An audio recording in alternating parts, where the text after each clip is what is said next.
Kahit gaano ka ka-creative o kasipag, kung ang cutting machine mo ay mabagal at hindi maayos ang pagkakat, sayang ang oras at kita mo, lalo na kung nasa packaging, printing, at signage business ka.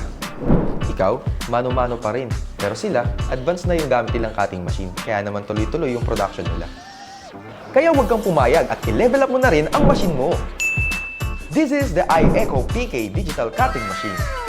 Hindi ka na problema sa bilis dahil meron itong 1,200 mm per second.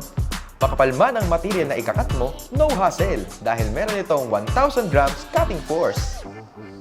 Versatile din ito dahil pasok ito sa kahit anong business opportunity, mapa-labels, packaging, advertising, at iba pa.